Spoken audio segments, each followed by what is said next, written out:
দিলাম, পৃথিবীতে এত সুন্দর সুন্দর পাহাড় আমি সৃষ্টি করেছি, এত পাহাড় গাছপালা সৃষ্টি করেছি, সমুদ্রের মাছগুলো সৃষ্টি করেছি এই নবীর জন্য। সেই নবী আজকে সিজদায় পড়ে গেছে।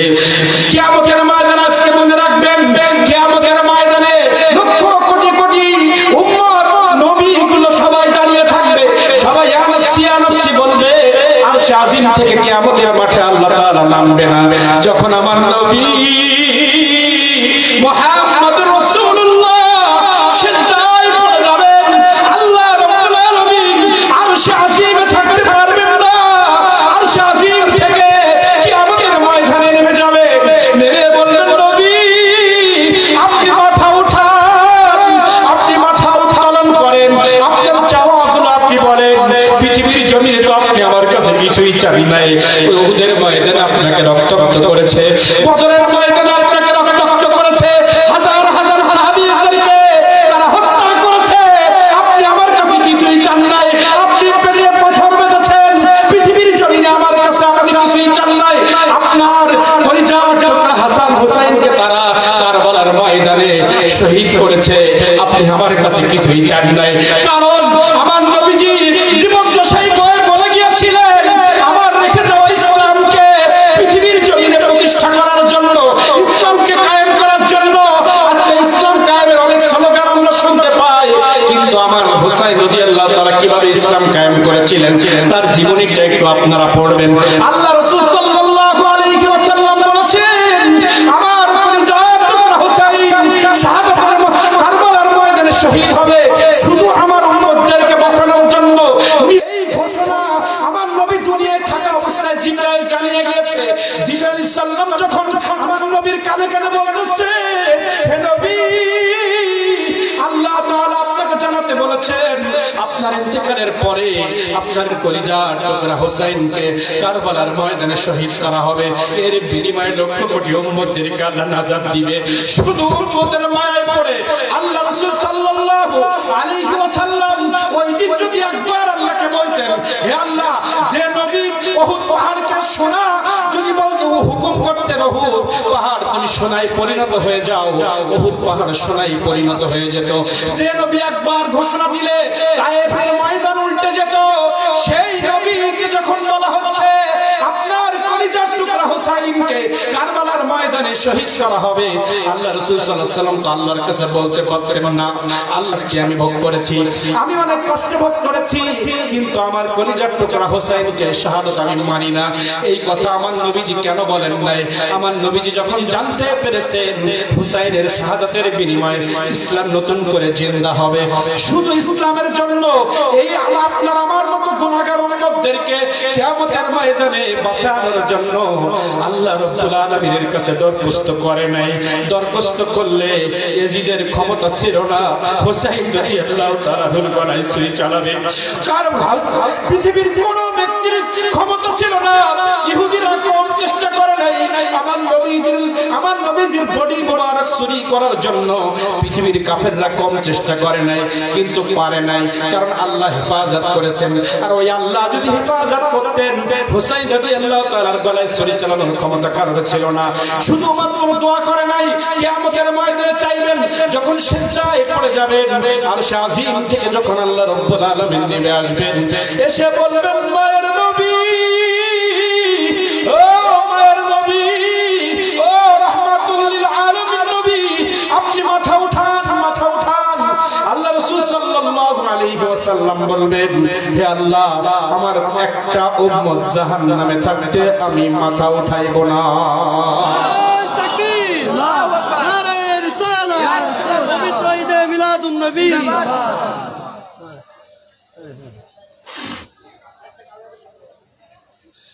রাসূল সাল্লাল্লাহু আলাইহি ওয়াসাল্লাম যখন বলবে আমি মাথা উঠাবো, তখন কথোপকথন হবে হে আল্লাহ রাব্বুল আলামিন আপনি তো সূরা দোহা নাযিল করেছিলেন।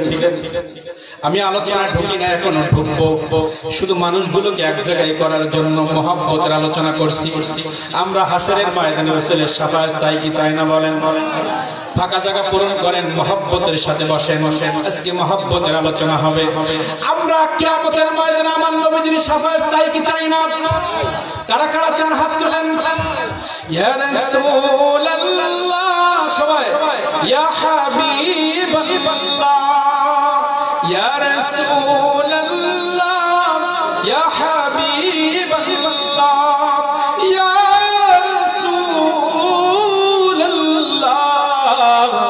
তুমি জীবন তুমি মরণ আধার ঘরে তুমি আপন তুমি মোদের পারের তরি তুমি নিধানে তারানে ওয়ালা ইয়া রাসূলুল্লাহ ইয়া হাবিবাল্লাহ ইয়া রাসূলুল্লাহ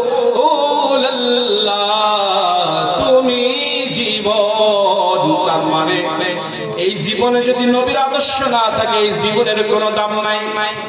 আপনার আমার লক্ষ কোটি কোটি টাকা রয়েছে, বিঘার পরে বিঘা জমি রয়েছে, কোটি কোটি টাকার ব্যবসা রয়েছে, কোটি কোটি টাকার চাকরি রয়েছে, কোটি কোটি টাকার সম্পদ আপনার আমার আছে, কিন্তু আমার নবীর মহব্বত যদি না থাকে, আমার নবীজির আদর্শ যদি আমাদের মধ্যে না থাকে, ওই টাকা ওই ক্ষমতা ওই পাওয়ার ওই অর্থ আমাদের কোনো উপকারে আসবে না।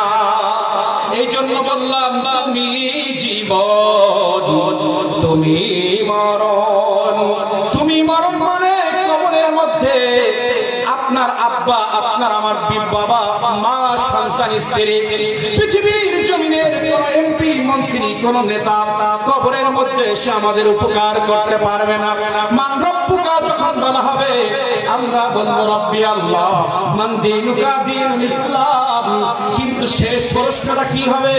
মা কুনতা তাকুনু হাযা হাক্কির রাজুল।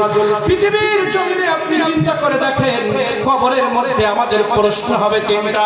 এখানে বাবার কথা শুনবে না, মায়ের কথা শুনবে না, দাদার কথা শুনবে না, দাদির কথা শুনবে না। তুমি কোন নেতার পিছনে ঘুরেছো ওই নেতার কথা শোনা হবে না। তুমি কোন দেশে বাস করতে সেই দেশের প্রেসিডেন্টের নাম বলো এটাও শোনা হবে না। তোমার ব্যবসায়ী পার্টনার কে ছিল এটাও শোনা হবে না। শোনা হবে মান রব্বুকা যিনি মালিক, আর মান দীনুকা যে ইসলামের উপরে আমরা ছিলাম কি ছিলাম না। তৃতীয় নম্বর প্রশ্ন হবে মা কুনতা তাকুনু হাযা হাক্কির রাজুল। তোমার সামনে যাকে দেখানো হয়েছে, তোমার সামনে ডানে তাকায় দেখো, তোমার সামনে একজনকে উপস্থিত করা হয়েছে, এই ব্যক্তি সম্পর্কে তোমার ধারণা কি? পৃথিবীর জমিনে যারা বলবে নবী আমার মতো নাউযুবিল্লাহ, কোশ্চিন কালেও নবী চিনতে পারবে না, নবী মরে পচে গলে গেছে নাউযুবিল্লাহ, আমার নবীজিকে তারা চিনতে পারবে না। সাংবাদিক বলবা নবীজিকে চেনার ক্ষমতা তোমার হবে না। আমার নবীজির শান মান ইজ্জত নিয়ে পৃথিবীতে যারা সিনেমিনি খেলছো, কে কবরের মধ্যে আমার নবীকে তোমার চেনার সুযোগ হবে না। মা কুনতা তাকুনু হাযা হাক্কির রাজুল, এই ব্যক্তি সম্পর্কে তোমার ধারণা কি? এই যে ব্যক্তিকে ওই সামনে হাজির করা হবে উনি আমার নবী মুহাম্মদুর রাসূলুল্লাহ। তাহলে সেই মুহাম্মদুর রাসূলুল্লাহকে আপনি সম্মান করেন নাই, আপনি ইজ্জত দেন নাই, আপনি মহব্বত করেন নাই, আপনার চোখ অন্ধ হয়ে যাবে। আপনি কোশ্চিন কালেও আমার নবীকে আপনি চিনতে পারবেন না। পৃথিবীর জমিনে আমি কেন বললাম তুমি জীবন তুমি মরণ? জীবনের রাসূলের সুন্নাত যদি আপনার আমার মধ্যে না থাকে এই জীবনের কোনো দাম নাই। আমার চরিত্র যদি আমার নবীজির চরিত্রের সাথে মিলাইতে না পারি ওই চরিত্রের এক ফোঁটা দাম হবে না। নবীজির যে আদর্শ পৃথিবীর জমিনে রেখে গিয়েছে ওই আদর্শের উপরে যদি আমার জীবন না চলে তাহলে ওই আদর্শ দিয়ে আমার কোনো লাভ হবে না। কবরের মধ্যে নবীর না চিনতে পারলে কোনো আবার আমাদের লাভ হবে না। এজন্য বললেন তুমি জীবন তুমি মরণ, আধার ঘরে তুমি আপন, তুমি নিধানে তারানে ওয়ালা। কিয়ামতের ময়দানে প্রত্যেক নবী যখন ফিরিয়ে দিবে জনাবে মুহাম্মদুর রাসূলুল্লাহ সাল্লাল্লাহু আলাইহি ওয়াসাল্লামের কাছে যখন যাব আমার নবীজি সিজদায় পড়ে যাবেন, সিজদায় পড়ে বলবে আল্লাহ রাব্বুল আলামিন আরশে আজিম থেকে নামবেন, রাসূল আপনার চাওয়া পাওয়া কি? আমার একটা গুনাহগার উম্মত জাহান্নামে থাকতে আমার সওয়াব বন্ধ হবে না।